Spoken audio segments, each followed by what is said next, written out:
When packing books, a 2 cubic foot carton should be used, as books are heavy. Group books by size whenever possible. There are a few methods on how to pack books. Always begin by putting clean paper at the bottom of your carton. The most common way to pack books is to stand them up in the carton. Begin packing books from the bottom shelf.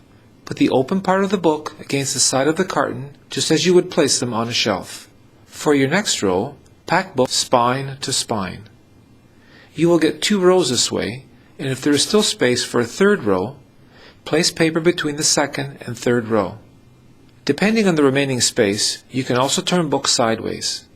Put your books spine to spine. Remember, pages should not be touching pages. Do not put books in too tightly, as they may damage when removing them from the carton. If there is space remaining in the carton, use crushed paper to fill the space to avoid any shifting or damage.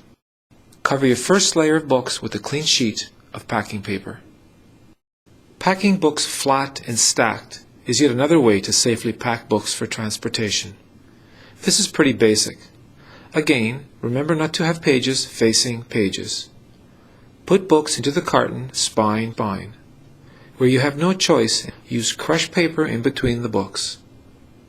Continue to fill the carton, utilizing it to its maximum.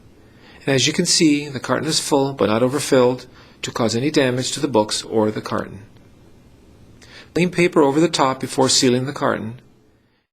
Once you have completed your first 2 cube, put the next empty 2 cube on top of the first, and so forth.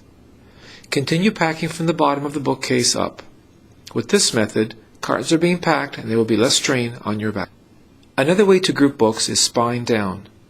Put books in the carton with the spine touching the bottom of the carton. Never pack books with the spine facing upwards, as the glue may break away from the binding, causing books to warp. As your first row is complete, you may put the second row of books sideways, continuing with the spine facing downwards. Do not put books in too tightly, as they may damage when removing them.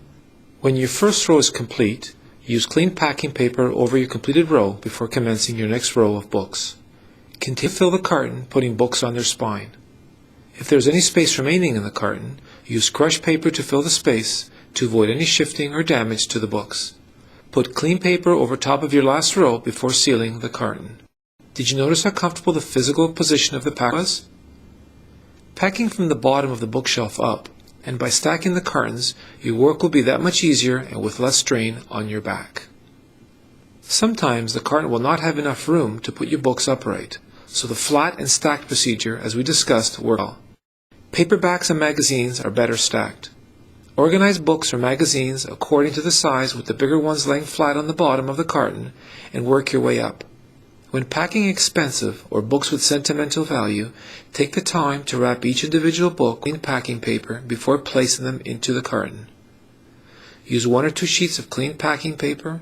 Begin wrapping the book by covering it with paper and continually tucking in the overlapping paper to make a nice, neat package. If there is space remaining in the carton, use crushed paper to fill the space to avoid any shifting or damage. Put clean paper over the top of your last row before sealing the carton. Books can be packed using all 3 methods in one carton. Make sure you don't pack books at odd angles. And lastly, using a permanent marker, write the customer's name, order number, room, and contents on the carton.